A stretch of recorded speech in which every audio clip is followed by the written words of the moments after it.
오늘 우리에게 주신 하나님의 말씀은 사도행전 22장 3절에서 16절 말씀입니다. 나는 유대인으로 길리기아 다소에서 났고 이 성에서 자라 가밀리엘의 문화에서 우리 조상들의 율법에 엄한 교훈을 받았고 오늘 너희 모든 사람처럼 하나님께 대하여 열심히 있는 자라. 내가 이 돌을 박해하여 사람을 죽이기까지 하고 남녀를 결박하여 옥에 넘겼노니 이에 대제사장과 모든 장로들이 내 증인이라. 또 내가 그들에게서 다메섹 형제들에게 가는 공문을 받아가지고 거기 있는 자들도 결박하여 예루살렘으로 끌어다가 형벌받게 하려고 하더니 가는 중 다메섹에 가까이 갔을 때에 오정쯤 되어 호련히 하늘로부터 큰 빛이 나를 둘러 비치매 내가 땅에 엎드려져 들으니 소리 있어 이르되 사울아 사울아 내가 왜 나를 박해하느냐 하시거늘 내가 대답하되 주님 누구시니이까 하니 이르시되 나는 내가 박해하는 나사렛 예수라 하시더라. 나와 함께 있는 사람들이 빛은 보면서도 나에게 말씀하시는 이의 소리는 듣지 못하더라. 내가 이르되 주님 무엇을 하리이까 주께서 이르시되 일어나 다메섹으로 들어가라. 내가 해야 할 모든 것을 거기서 누가 이르리라 하시거늘 나는 그 빛의 광채로 말미암아 볼 수 없게 되었으므로 나와 함께 있는 사람들의 손에 끌려 다메섹에 들어갔노라. 율법에 따라 경건한 사람으로 거기 사는 모든 유대인들에게 칭찬을 듣는 아나니아라 하는 이가 내게 와 곁에 서서 말하되 형제 사울아 다시 보라 하거늘 즉시 그를 쳐다보았노라.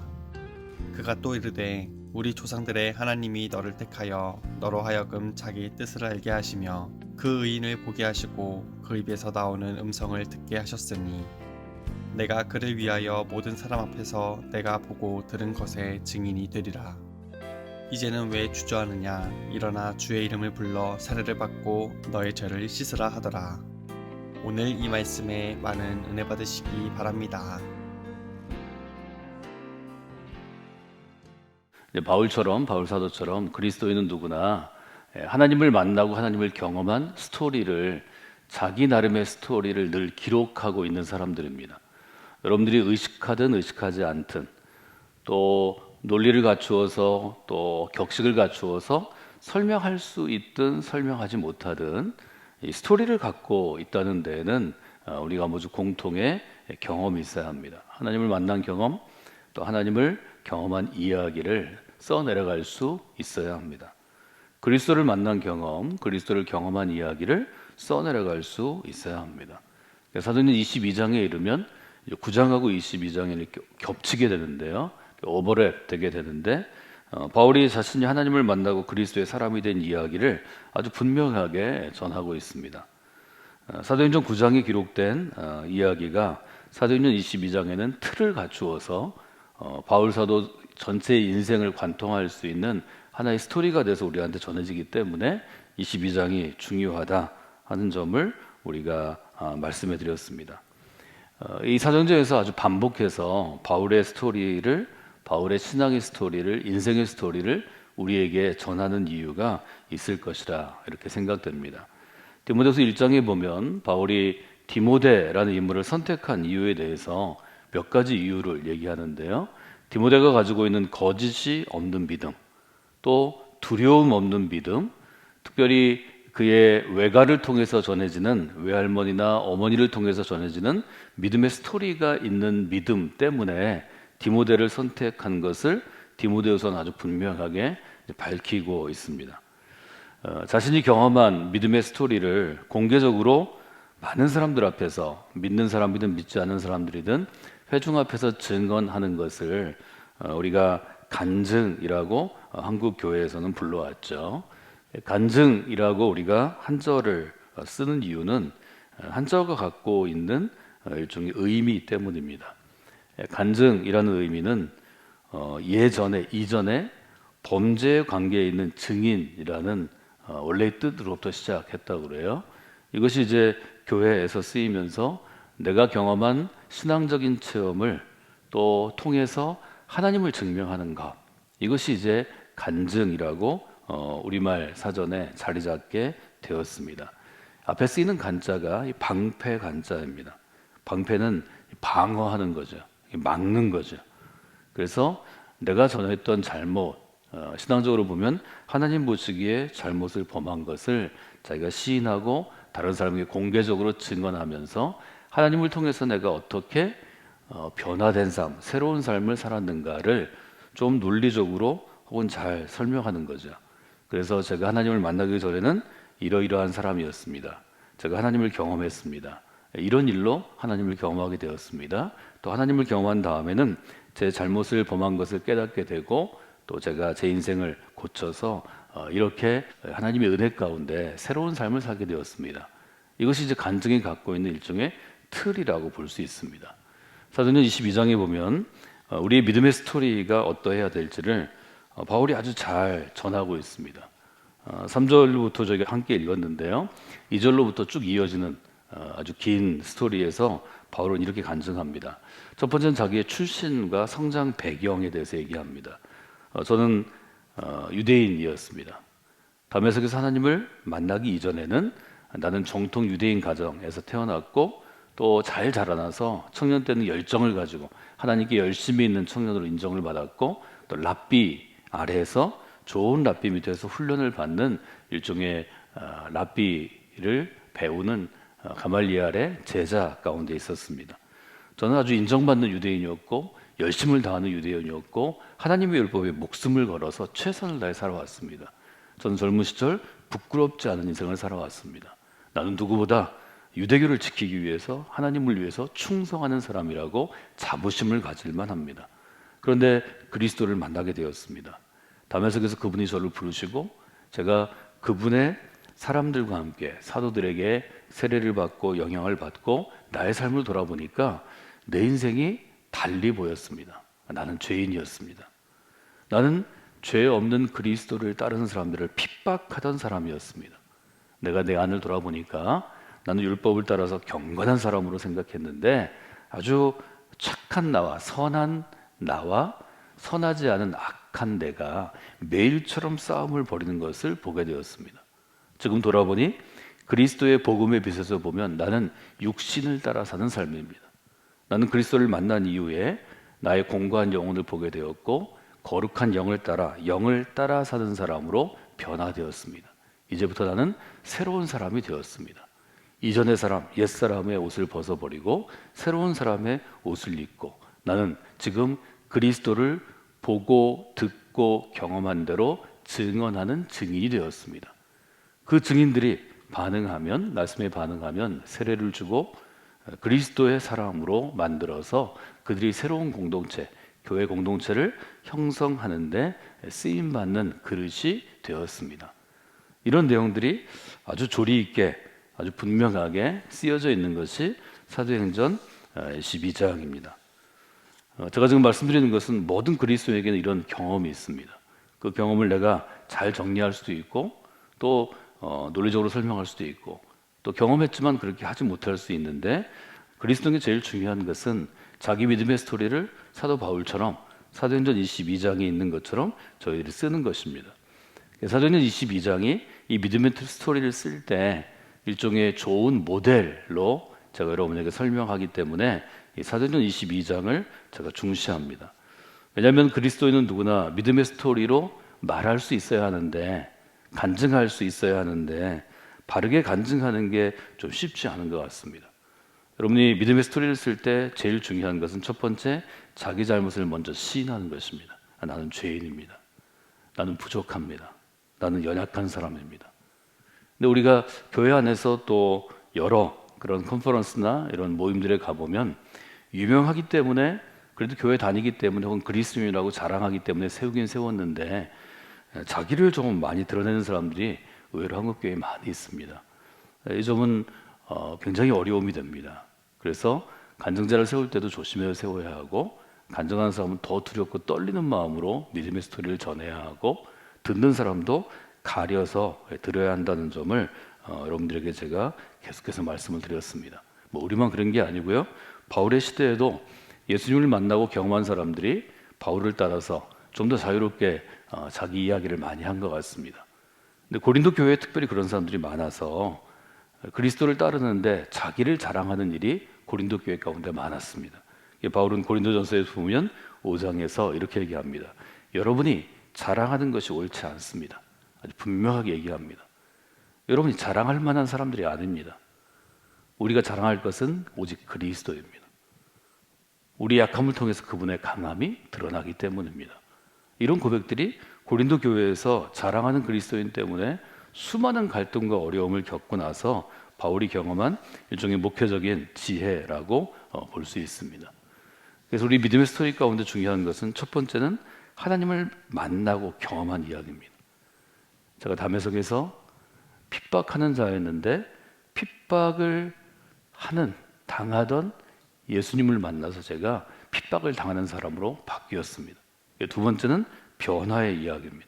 내가 어떻게 변화되었습니다. 제가 이렇게 살려고 노력하고 있습니다. 그래서 옛사람과 새사람의 차이점이 분명한 것이 좋은 믿음의 스토리다 하는 점을 보시면 좋을 것 같습니다. 간증의 내용은 어떤가요? 3절 보면 바울은 먼저 자신이 누구인지를 요약해서 진술합니다. 한 문장에 아주 짧게 요약을 잘하죠. 나는 유대인으로 길리기아 다소에서 났고 이 성에서, 이 도시에서 자라서 가말리엘이라고 하는 당대 최고의 유대인 랍비의 문화에서 우리 조상들의 율법 토라의 엄한 교훈을 받았고 또 너희 모든 사람처럼 난 특별히 하나님을 향하여 열심히 있는 사람입니다. 아주 분명하게 표현하죠. 바울의 출생, 교육의 배경, 유대교 안에서 자기의 위치, 또 하나님을 향한 자기의 신앙, 이 점을 분명하게 밝힙니다. 4절과 5절에서는 열심을 가지고 뭘 했는지 얘기합니다. 4절 어떻게 되어 있죠? 내가 이 돌을 박해하여 사람을 죽이기까지 했습니다. 사람을 죽이기까지 했다고 얘기합니다. 7장, 8장에서 있는 것처럼 스데반의 순교의 현장에 이 사람은 주도자로 있었습니다. 주도하는 사람이었습니다. 남녀를 결박하여 옥에 넘겼습니다. 많은 그리스도인들을 체포해서 직접 감옥에까지 데리고 가는 그런 권한을 제사장들에게 받아서 실제로 실행하던 체포조, 일종의 특공대의 일종의 팀장이었습니다. 이에 대제사장과 장로들이 나의 증인이 되었습니다. 그들에게서 다메섹 형제들에게 가는 공문을 받아가지고 다메섹에 있는 그리스도를 따르는 사람도 결박하여 예루살렘까지 끌어다가 형벌을 받게 하려고 가더니, 바울이 분명히 얘기하죠. 나는 그리스도를 핍박하던 사람이었습니다. 그리스도를 만나기 전에는 그런 사람이었습니다. 6절에 보니까 가는 중에 다메섹에 가까이 갔을 때 오정쯤 되어 호련히 하늘로부터 큰 빛이 나를 둘러 비치매. 6절, 7절, 8절에 보면 예수님께서 바울에게 나타나신 굉장히 신비스러운 장면을 바울은 있는 그대로 사실은 묘사합니다. 왜냐하면 이것이 예수님을 경험한 바울의 직접 체험이었고 이 체험 때문에 하나님이 나를 택하신 그릇이라고 고백하기 때문입니다. 바울이 목회할 때 제일 어려웠던 점은 예수님 살아계실 때는 예수님을 핍박하던 자가 예수님 돌아가신 다음에 어떻게 사도가 될 수 있겠는가? 즉 바울은 진짜 사도가 아닙니다. 이런 공격에 계속 시달리게 되었죠. 이런 공격에 대해서 바울은 계속해서 변증합니다. 내가 진짜입니다. 갈라디아서에서 로마서에서 아주 분명하게 얘기합니다. 그 점이 바울에게 어렵기 때문에 사도행전에 보면 자기 믿음의 스토리를 분명히 얘기하죠. 7절에 보니까 땅에 엎드려져 들으니 소리가 들렸습니다. 사울아 사울아 너는 왜 나를 박해하느냐? 사울이 대답하죠. 주님은 누구십니까? 나는 내가 박해하는 예수이다 이렇게 얘기하시죠. 그래서 이제 주님과 만남이 있었고 이 만남이 나를 변화시켰습니다 하는 것이 바울의 고백입니다. 이게 믿음의 스토리는 이 점이 제일 중요합니다. 예수님을 만나기 이전과 이후에 내가 어떻게 변화됐나. 믿음의 스토리는 이것을 중점으로 쓰는 것입니다. 예수님을 만나기 이전에 제 삶은 이랬습니다. 그런데 예수님을 만난 다음에 이렇게 변했습니다. 만나기 이전에도 모범생이고 만나기 이후에도 모범생으로 사는 분들이 믿음의 스토리가 좀 극적이지 않죠. 잔잔하죠. 그래서 우리가 훈련 과정들 보면 이렇게 고백하는 분도 한국교회에 많이 있습니다. 저는 그냥 예수님 믿는 가정에서 태어나서 자라다가 어찌어찌 하다가 믿음을 갖게 되었고 은혜 받고 또 부모님 부탁도 있고 주변에 눈길도 있어서 여기까지 오게 되었습니다. 이런 분들의 신앙이 사실은 이전과 이유가 분명하지 않기 때문에 아주 안정적이긴 하지만 그냥 어릴 때부터 교회에서 자라서 부모님 따라서 믿다가 교회 안에서 평생을 보내지만 열심은 없는 신앙이 되기 쉽습니다. 그러니까 우리가 신약성경에서 늘 얘기하는 좀 미지근한 신앙이 되기 쉬운데요. 이런 분도 자기의 삶을 잘 돌아보면, 저희가 라이프맵을 그래서 꼭 그리는데, 어릴 때, 10대 때, 10년 단위로만 인생을 쭉 돌아보면 하나님이 아주 분명하게 딱 만드시는 부분들을 찾아낼 수 있습니다. 그걸 보면 이전의 삶이 내가 어땠고 이후의 삶이 어땠다는 것을 스스로 알 수 있고, 스스로 알아야 증언할 수 있습니다. 내가 잘 모르는데 증언하는 것은 불가능합니다. 그래서 이 점은 여러분 사도행전 22장을 보시면서 예수님의 눈으로 혹은 영적인 눈으로 나의 삶을 정의하고 돌아보는 게 아주 중요합니다. 바울이 아주 분명히 얘기하는 것은 확인하는 거죠. 주님은 대체 누구십니까? 내가 박해하던, 너의 핍박을 받던 예수라. 아주 분명하게 대답하는 장면이 있고, 예수님을 만나면 세상을 보는 눈이 달라진다는 점을 바울은 눈을 보지 못하는 것과 보는 것으로 다시 아주 분명히 규정됩니다. 예수님을 만나고 바울의 온 변화 중에 제일 큰 것은 눈은 뜨고 있으나 보지 못하는 것이었습니다. 사흘 동안 보지 못했다고 사도행전 9장은 지난 시간에 아주 분명히 증언하죠. 그런데 13절에 하나님이 보내신 사람 아나니아에 의해서 그는 아주 분명하게 눈 뜨는 역사를 보게 됩니다. 사울아 다시 보라 하거늘 즉시 그를 쳐다보았다. 이렇게 되어 있습니다. 하나님을 만나고 주어지는 믿음의 스토리에서 중요한 것은, 예수님을 경험하면, 하나님을 경험하면 반드시 이렇게 질문하게 되어 있습니다. 10절에 보면 바울은 뭐라고 질문하나요? 주님, 제가 어떻게 해야 되나요? 주님, 제가 무엇을 해야 되나요? 이것은 모든 사람에게 주는, 말하자면 택하신 그릇이 되는 과정에서 중요한 일입니다. 저는 어떤 그릇이 되어야 할까요? 저는 주님께 쓰임받는 그릇이 되기 위해서 무엇을 좀 해야 될까요? 이런 과정들은 여러분의 인생 가운데, 특별히 믿음의 삶 가운데 누구에게나 있는 것이고, 여러분들이 분명하게 계속해서 검증해 봐야 하는 부분입니다. 주님, 제가 어떻게 해야 될까요? 이렇게 사울이 얘기하자 그때 아주 명령이 있죠. 가라.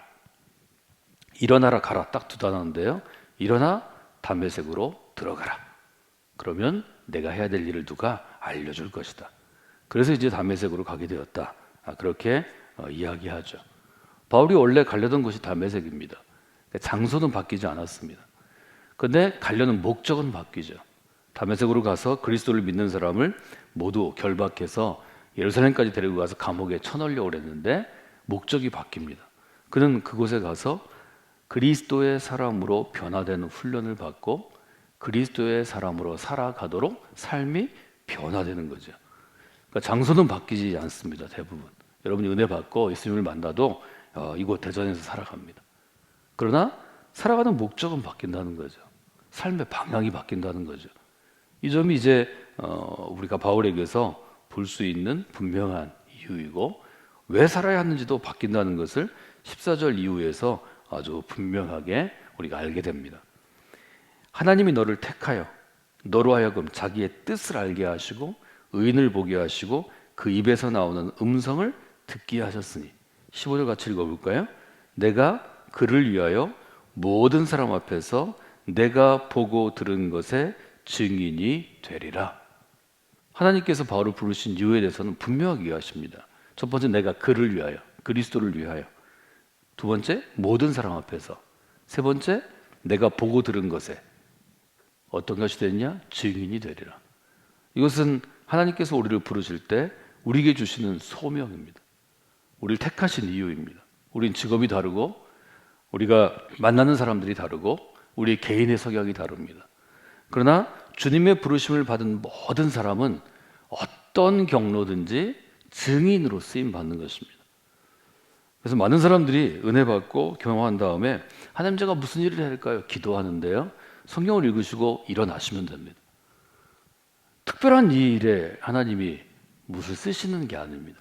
증인으로 살아가다 보면 증인에 적합하도록 다양한 경험을 하고 준비를 하게 되는 것입니다. 그래서 이 부분은 오래 기도할수록 더 아마 혼돈이 올 것입니다. 하나님께서 우리를 부르시고 한 다음에 우리가 할 일은 증인으로 살아가는 것입니다. 무엇을 하나요? 그리스도를 증언하는 것입니다. 누구를 위한 증인인가? 그럼 그리스도를 위한 증인입니다. 누구에게 증언합니까? 모든 사람입니다. 내가 알고 있는 사람, 만나는 사람에게 증언하는 것입니다. 무엇을 증언합니까? 그저 내가 보고 들은 것을 소박하게 증언하면 됩니다.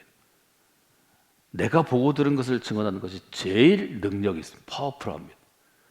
뭐 어떤 사람은 이렇게 얘기하고 어떤 사람은 이렇게 하고 어떤 신학자는 이렇게 그 얘기를 하는 게 아니고요. 그거는 그 일 가운데 뭐 목회자를 훈련하거나 아니면 그리스도 리더를 훈련하거나 하는 교사된 자로 목회자 된 사람들의 해야 될 일이고, 여러분들이 그냥 그리스도인으로서 교회를 섬기는 성도로서 할 일은 할 수 있는 최선을 다해 매일매일 증인으로 살아가려고 노력하는 것입니다. 여러분들이 오늘 제가 함께 나눈 말씀은 여러분들이 증인으로 부르심을 받았는데, 여러분이 그리스도의 증인으로 아주 잘 유능하게 쓰임받기 위해서 중요한 것은 여러분이 먼저 여러분의 믿음의 스토리를 계속 정리해 보는 것입니다. 사도행전 22장의 이 믿음의 스토리의 틀을 한번 보시고 그리스도를 중심으로 해서 그리스도를 만나기 이전과 이후의 삶을 여러분들이 보셔서, 첫 번째는 만난 경험이 분명해야 하고, 두 번째는 만나기 이전에 내가 옛사람이 어땠나를 보고 여러분이 시인할 수 있어야 하고, 그 다음에는 변화 후에 내가 어떤 사람이 되었나를 보고, 네 번째는 하나님이 나를 증인으로 부르셨다는 것을 고백할 수 있으면 여러분의 인생이 아주 가치 있게 쓰임받게 될 것입니다.